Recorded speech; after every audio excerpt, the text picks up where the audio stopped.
Ne tɔgɔ ye Dr Gida Landouré, ne ye CHU du Point G baarakɛla dɔ ye, ne ye an ka syndicat national de la santé fana secrétaire général adjoint ye.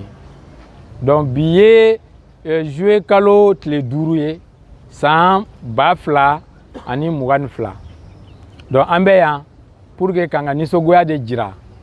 Barisa depuis 2018 problème b'an bolo. O problème ye jumɛn ye? An ka ɲɛma n'o ye Fuseni Kulibali ye, u y'a labɔ an fɛ yan ka taa bila gouvernorat du district de Bamako la. O kɛra o y'a sɔrɔ an kun bɛ grève de la. U ma kun fɔ mun na u taara bila yen. U ko dɔrɔn directeur ka lettre dogolen dɔ.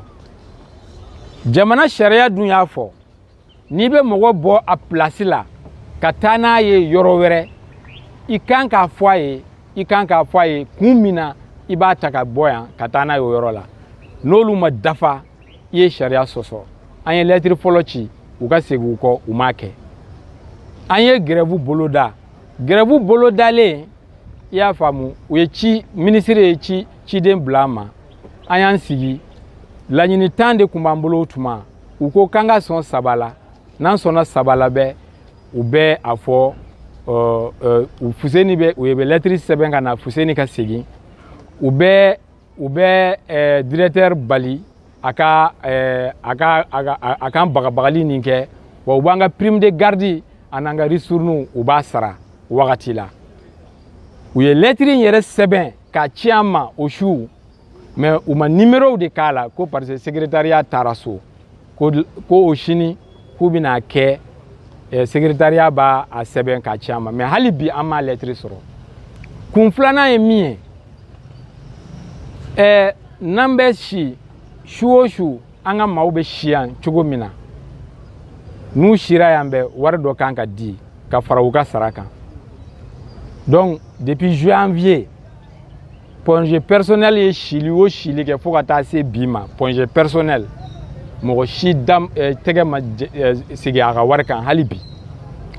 Kun fɔlɔ kun kan ka di avril kalo tile 10, kun fɔlɔ kun kan ka di, mais a ma di. Mais fo sisan kun filanan ye ni mois de juillet tile 10 de ye tuguni. Donc an ka hakɛ dɔ bɛna hakɛ wɛrɛ sɔrɔ ye. Ristourne ye mun ye? N'an ye baara kɛ ni wari min sɔrɔla, sariya de y'a fɔ a bɛ tilan 3. Ni musaka dɔw bɛ bɔ a la, a bɛ sɔrɔ ka tilan 3. N'a tilala 3, baarakɛlaw ta ye tilan 1 ye. O tilan 1 in fana kun kan ka di avril kalo tile 5 tɛmɛnen. Hali bi mɔgɔ dɔw m'u ta sɔrɔ.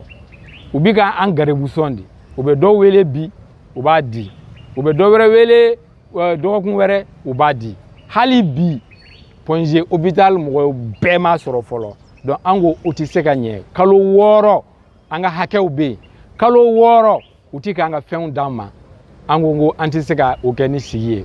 N'o tɛmɛna ye, aw minnu bɛ yan ani mɔgɔ minnu bɛ na hôpital kɔnɔ, a ye yɔrɔ lajɛ.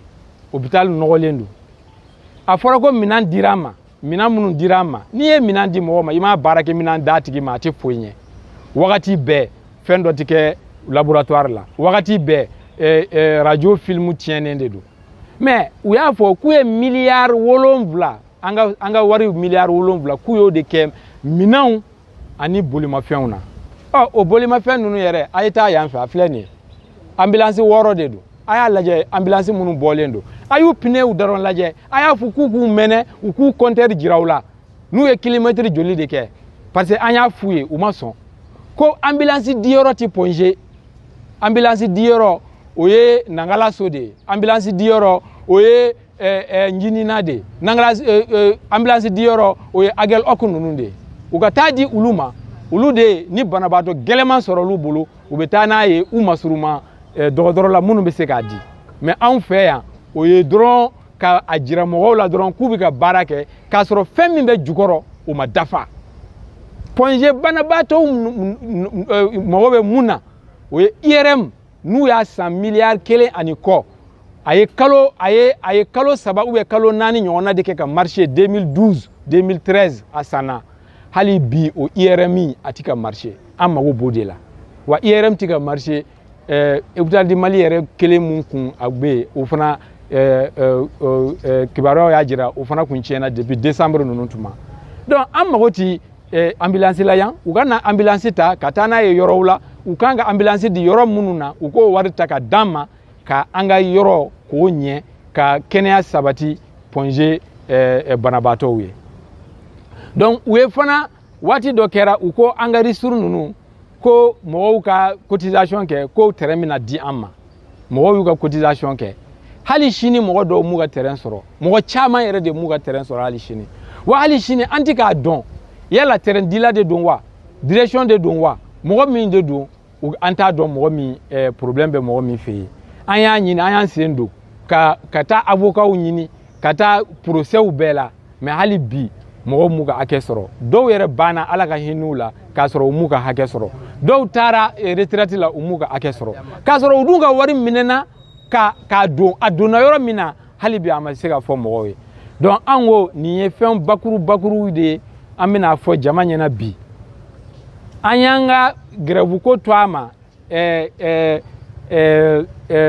sanction ninnu nalen parce que a fɔra président ko k'a b'a ɲini bɛɛ fɛ an k'an ka kow mada an ko baasi tɛ an sɔnna mais an k'o wagati ta an ka sigi ka fɔ kɛ pour que an ka ɲinifɛn ninnu na aw bɛ se ka min ɲɛnabɔ an k'o ɲɛnabɔ ɲɔgɔn fɛ hali sini u ma wele bila an ma k'a sɔrɔ lɛtiri bɛ yan a sera u bɛɛ ma hali ni an ka nin grève lɛtiri a sera INTM ma a sera CSM ma a sera ministre du travail ma fonction publique ma a sera ministère du développement social et de la santé ma a sera primature ma i y'a faamu ninnu bɛɛ y'an ka kibaruya sɔrɔ mais u ti kuma an fɛ depuis juillet 2021 min n'an ye sigi ka fɔ kɛ n'an bɛnna fɛn saba kan n'u ma bɔ a ɲɛ ma ka se bi ma hali k'an wele a ye na an ka sigi an ka kuma fɔ u m'a kɛ donc anw bolo c'est que an tɛ da de la u bolo wa an y'an yɛrɛ ye de k'an ye maliyɛnw ye minnu tɛ da la u bolo ou bien minnu ka jɔrɔnakow t'u ka jɔrɔnako ye donc an ko an bɛ bɔ bi ni an ka hakɛw ma d'an ma bi sini an bɛ sitting kɛ hôpital da la fo le 13 don o don n'a bɛ baara an bɛ taa sitting kɛ n'an ka hakɛ kɔni ma d'an ma an b'o kɛ fo le 13 ni hakɛ ma di le 13 fana le 14 ani le 15 an bɛ taa grève la le 20 le 21 le 22 n'a ma ɲɛnabɔ an bɛ taa grève la fo ka taa se grève illimité ma parce que syndicat marifa t'an bolo fɛn wɛrɛ t'an bolo ka kɛ mais mun b'an bolo ka kɛ o ye ka préavis ka lettre ci k'a fɔ ko nin y'an ka hakɛ ye a bɛ k'an daraki k'a fɔ ko ka bagabagali kɛ k'a fɔ ko an bɛna taa grève la n'u m'an lamɛn an bɛ sɔrɔ ka taa grève la grève in an sago tɛ dɛ an bɛ fɛ an bɛ bɔ yan sisan dɔrɔn u k'a fɔ an ye ko k'an ka ko ɲɛnabɔra an ka segin ka taa an ka baara la mais n'o ma kɛ sariya fana ye a yamaruya an fana ka an ka kɛlɛbolo mun k'an k'a ta an k'a ta donc nin de kun ye fɛn ye an kun bɛ fɛ k'a fɔ jama